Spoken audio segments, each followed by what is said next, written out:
welcome to my first drive video on this G80 M3 CS. Just over 5 years ago, BMW threw me the keys to this car's predecessor, the F80 M3 CS. And back then, I said that car was one of the best overall packages on sale. And still to this day, I look back on that car with massively fond memories, and I still rank it as one of the top 5 cars I've ever had the opportunity of driving and experiencing. A couple of years later, we were gifted with the M2 CS, a CS version of my M2 competition. And in my opinion, it was worth every single premium penny that BMW M wanted to charge us. And then in 2021, BMW M gave us the mighty F90 M5 CS. I think at the time I said it was the best car and package I'd ever driven, and I'll stand by that today. It is still the best car and package I could ever hope for. If I had the money at the time or now, I'd certainly have one in my garage. Evo gave it the car of the year. Chris Harris has one. You don't really need to say much more about a car. So this M3 with a competition sport badge has a lot to live up to. From my research, BMW M unofficially produced 75 right-hand drive UK market G80 M3 CSs. And when this car went on sale a few months ago, well, they were all sold pretty much immediately. The retail price of these are £116,000. That sounds like a lot of money for an M3, but when you consider that it's based on the M4 CSL and shares a lot of components, which we'll talk about shortly, well, that M4 CSL was £130,000, and that was 12 months ago. And we all know what's happened in the past 12 months. Pricing and inflation have gone through the roof. So actually, this car might be a little bit of a bargain. Underneath this beautiful CSL carbon fibre bonnet, we'll find the S58, which is the same engine that's in every other G80 M3 and G82 M4, except this particular tune is the same as you get in the M4 CSL. You even get the M4 CSL strut brace. And when you start looking at the figures, well, it's a 3-litre inline-6 twin turbo, but it produces 550 horsepower, which is 40 horsepower up on a regular M3 or M4 competition. The torque figure is the same, 650 newton meters, but you have a wider maximum torque range. So essentially it's available for more of the revs. It's probably no surprise that this engine is mated to the brilliant ZF 8-speed automatic gearbox. They've played around with some software tweaks to make gear changes, etc., a little bit quicker. And unlike the M4 CSL, which is only rear-wheel drive, well, this car has BMW's MX drive system. And all of that helps give this car a claimed 0 to 62 figure of 3.4 seconds. And we know that BMW's claims are pretty conservative, so we'll be testing that out shortly. It will also go on to a top speed of 188 miles an hour. If you like your carbon, you're going to love the M3 CS. It retains the carbon roof. It also has a carbon bonnet, as we talked about. It has the CSL carbon splitter. And in fact, it even has the CSL style grille. I do like the way the CSL style grille looks. And a lot of people ask me why I don't have one on my M3 Touring. My main concern with it is just how open it is. I mean, the regular grille is pretty open, but this one, where you could throw a house brick through there. So I would rather have a little bit more protection around all of my radiators than opening it right up like that. But there's no denying it looks really good, and I think it suits this car in the frozen white colour. I believe there's only 4 available colours for the M3 CS. This car isn't just a case of fancy bodywork and a slight engine tune. As with all other CS iterations, BMW M have played around with the suspension, and in fact, with cars like the M5 CS, that, in my opinion, is one of the standout features, just how good the ride quality is, and that's massively important, especially for the UK, where our roads are average at best. They've played around with the kinematics, the spring, the damper, the camber rates. They've even replaced the anti-roll bars with some unique ones for this particular model. It retains the staggered 19 and 20-inch wheel setup, although these wheels have come straight off, you guessed it, the M4 CSL. They are lightweight forged wheels and usually clad with Michelin's Pilot Sport Cup 2 tyres, but this particular press car, being a UK press car, well, it has the PS4S tyre on it, which is a fantastic tyre, but I would have loved to have tried this on the Cup 2s, especially with the pretty decent weather that we're getting lately. When you get around the back of the car, well, it all looks fairly standard and normal M3 affair. But if you look a bit closer at those exhaust tips, you'll notice that they are slightly different. And in fact, the whole rear back box is now titanium, so it's reducing weight and, as I've found out, giving us a slightly different tone, especially at idle.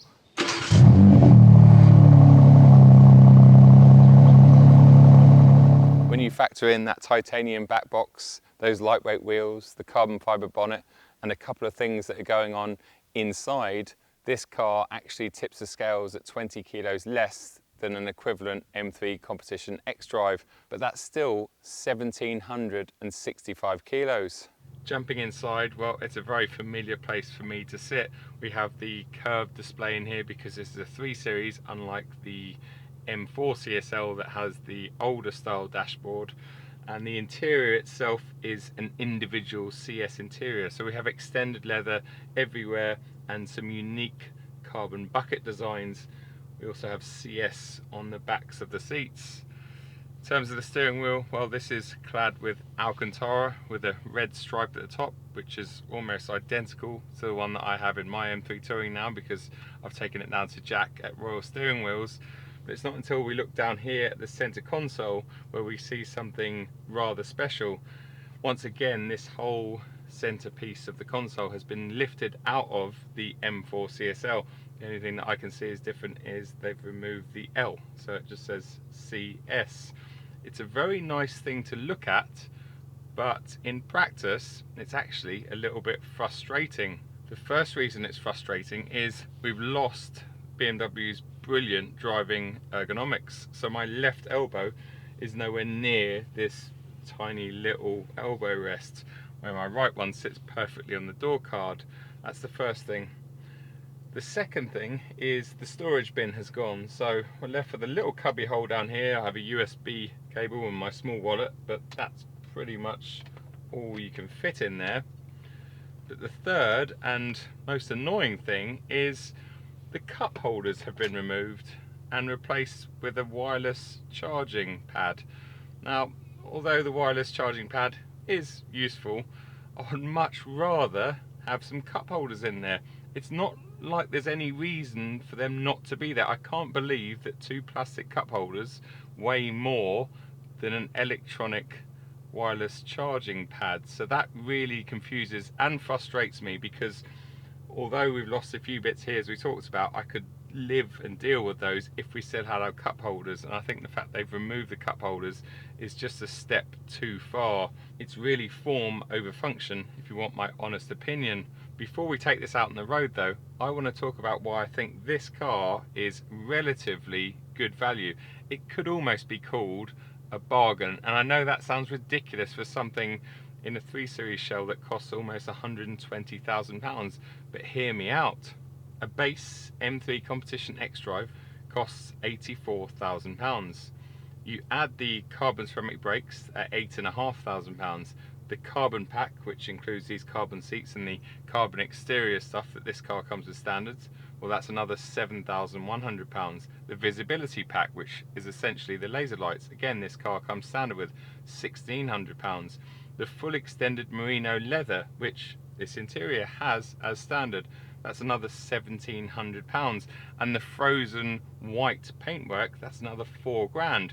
So if you add all of those standard fit options to a base M3 Competition X-Drive, that would take it to £107,000. And you're thinking, well, yeah, but that's not 116 grand. There's still £9,000 worth of premium that you're paying for the M3 CS. Are you just literally paying for those badges? No, you're not.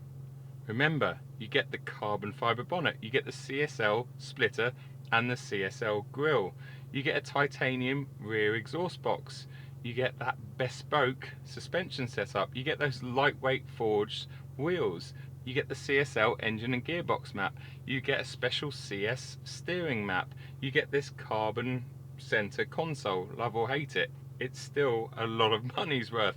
You get this Alcantara steering wheel. When you start looking at all of those, I mean, that bonnet's got to be worth £9 grand on its own. So actually, if you add up the price of this car's extra bits and performance, well, it far outweighs the regular M3 competition. And that has been the case with the M2 CS and the M5 CS. People can complain about how expensive these cars are, but when you actually look at them in detail, well, they're a relative bargain. And I would actually hazard a guess that BMW M make less profit from an M3 CS than they do from a regular M3 competition X-Drive.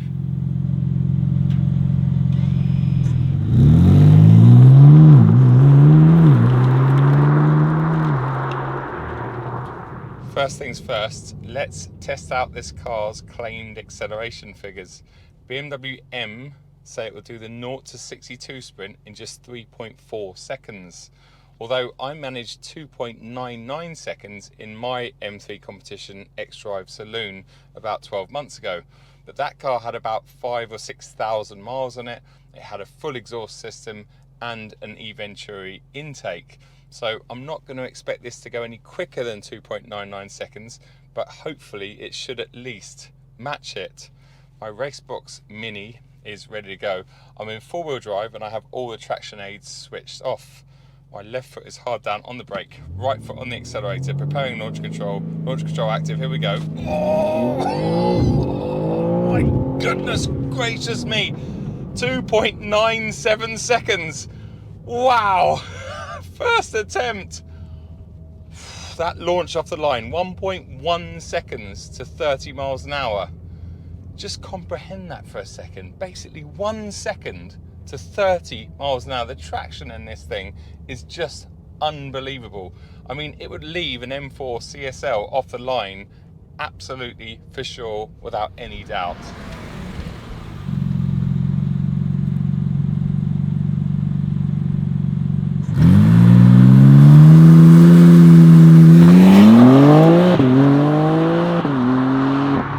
Now that I've had a few minutes to get over those acceleration G-forces, I would love to urge you to subscribe to my channel if you haven't already and hit the bell icon. Channel growth over the past 12 months has been really slow, mostly thanks to YouTube Shorts, which I'm not particularly good at doing, and they don't really give me that much satisfaction, if I'm being honest. I much prefer to give you a 20-25 minute video as opposed to a 10-15 second clip of nothing. I think that's what things like TikTok should be reserved for. But anyway, that's just my personal opinion. And as I say, I'd really appreciate a subscription if you haven't already. It costs absolutely nothing, but it helps me get my hands on lovely cars like this M3 CS and then make films for you. So it's win-win all round.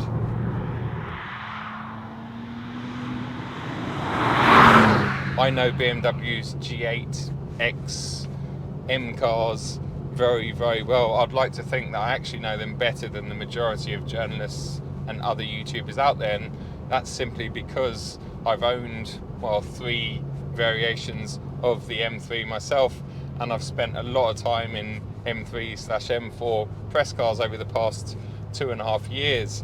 I've probably covered about 30,000 miles in them if you added it all up. So getting the keys to this, well, I thought I would jump in and I would eventually find some differences and changes, and maybe it would feel slightly different on the road, but I wasn't expecting anything major. But I was very, very wrong.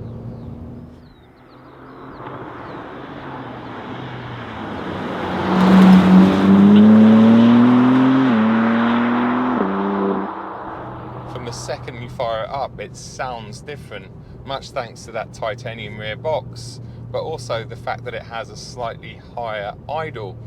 and then when you pull away for the first time, where everything feels more urgent, not night and day.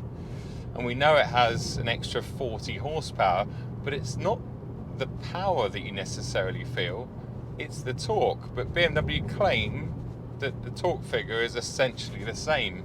I think the maximum torque figure hangs around a bit longer than in a regular M3 competition, up to nearly 6,000 RPM if I'm not mistaken. But it's not that, it's the mid-range torque that I complain about in a lot of the M3s and M4s that just doesn't seem to be there.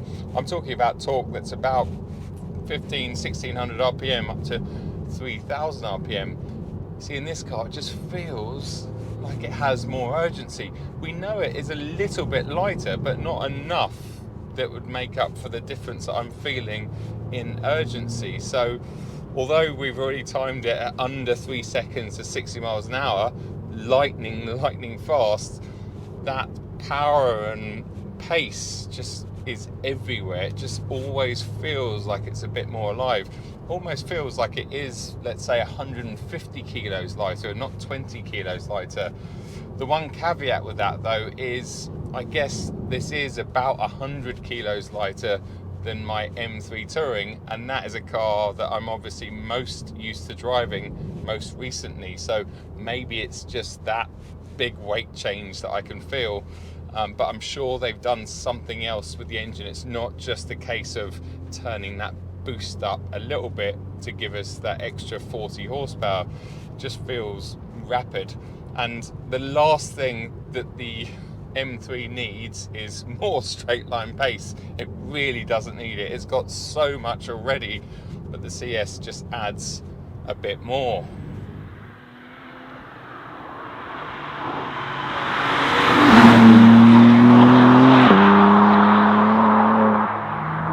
Chassis and suspension setup is what I'm most interested in with this particular car.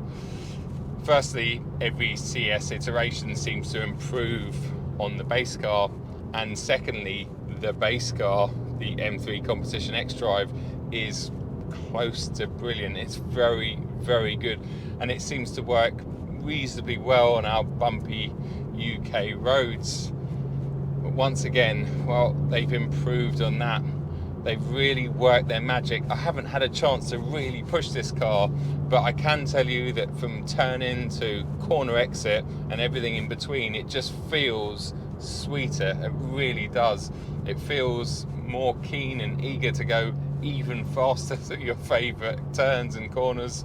It stops extremely well. It lays its power down extremely well. Of course, we have the MX drive system, which is switchable four-wheel drive, and even when you put it in rear-wheel drive only, it has no issues laying down all that power and torque. It really does work miracles. But where they've really got it right is with the damping. You see, there's a section of road near where I live, and if you're in my M3 Touring or my older M3 Saloon, you hit it about 50 miles an hour, the car starts almost skipping across the surface. The suspension starts to work against itself. Yeah, if you're not careful, you start skipping across the surface and the tyres are not in contact with the tarmac anymore. If you drive along that same piece of tarmac in this car at the same speed, well, it feels like it's a completely different section of tarmac because of the damping on these dampers. The spring rates don't feel too different. I don't know how much stiffer they are, if anything, compared to the regular car, but the actual dampers themselves, the control, especially the rebound, is just so magical. It's not jumping up and down like a spring, it's controlling that suspension and wheel travel and just giving you the sweetest ride quality. And that translates to when you turn up to a section of road like this and you throw it in, well, those tyres are all finding so much grip and traction. Oh, it's unreal. Oh, wow. Unbelievable. Unbelievable. It is definitely faster than a regular M3 competition. We don't need that for a road car. Yeah, they have made that brilliant chassis and suspension setup even better.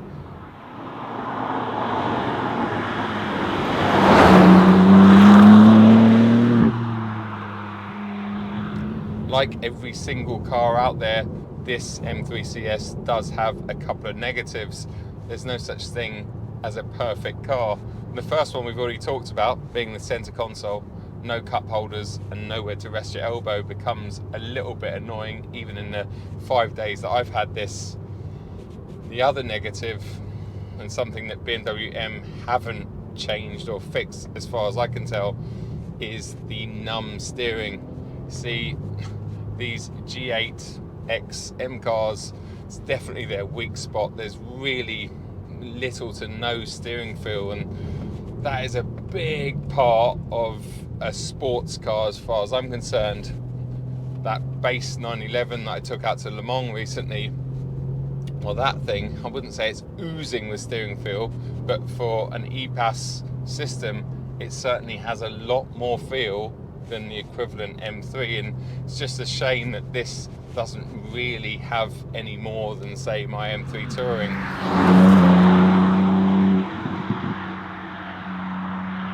It's better than the car that it's based on. It's better, dare I say it, than the M4 CSL, which for me was a good car, but I wouldn't say is completely resolved. It's not a one-trick pony, but it's maybe not the best car for the UK, whereas this makes a lot more sense. Yes, it weighs more than the CSL and it's not quite as special, but it's absolutely brilliant and extremely practical in the process. It's very, very good. I'd go as far as saying it's almost the best modern BMW M car. I say almost because, well, it doesn't trump the M5 CS. That to me is still the benchmark of modern M cars. That is just a really, really special car.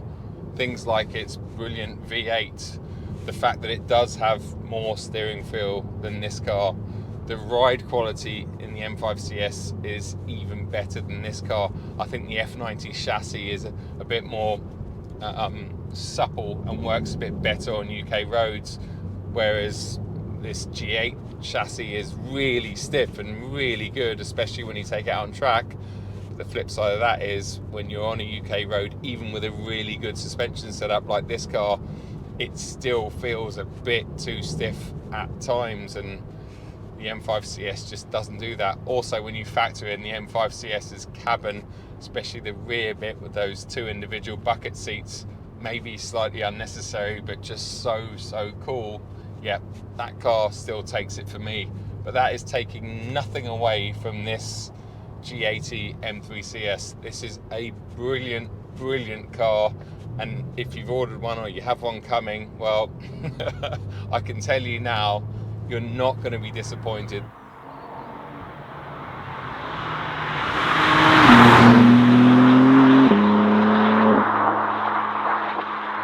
I just hope that one day later this summer I can borrow one of these and take it out on track, because I think it would be an absolute menace. Guys, thanks so much for watching this video. I hope you enjoyed it. Until the next one, take it easy, and also remember to subscribe if you haven't already. I'll see you again very soon. Cheers.